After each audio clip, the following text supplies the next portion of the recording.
Adhesive capsulitis pathogenesis is glenohumeral capsule contracture. There may be glenohumeral capsule contracture. It is idiopathic or secondary to shoulder injury.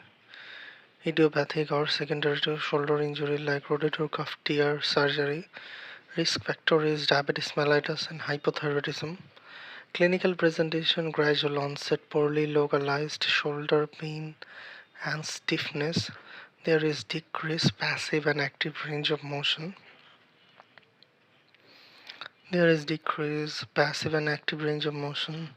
Diagnosis: clinical diagnosis. There are X-ray, MRI, ultrasound to rule out the causes like rotator cuff tendinitis and osteoarthritis. Treatment is range of motion exercise, NSAIDs, corticosteroid injection, and arthroscopic distension of the joint capsule or surgical release. Natural history is there may be muscle atrophy of the shoulder in advanced disease, and pain and stiffness may last year. Muscle atrophy in the of shoulder in advanced disease, pain and stiffness may last years. Clinical presentation: there may be initial phase acute, often severe pain with stiffness.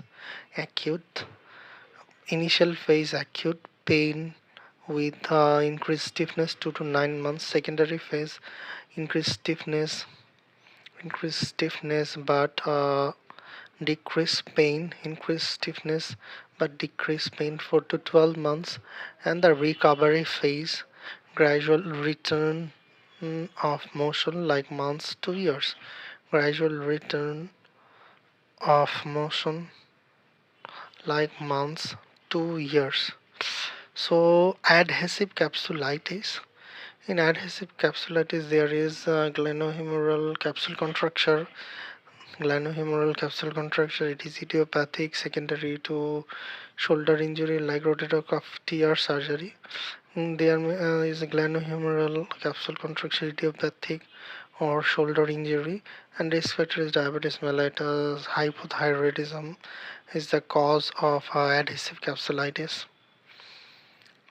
Gradual onset, poorly localized to the shoulder pain and stiffness, decreased active and passive range of motion. Clinical diagnosis: X-ray, MRI to rule out the causes like rotator cuff tendinitis and osteoarthritis.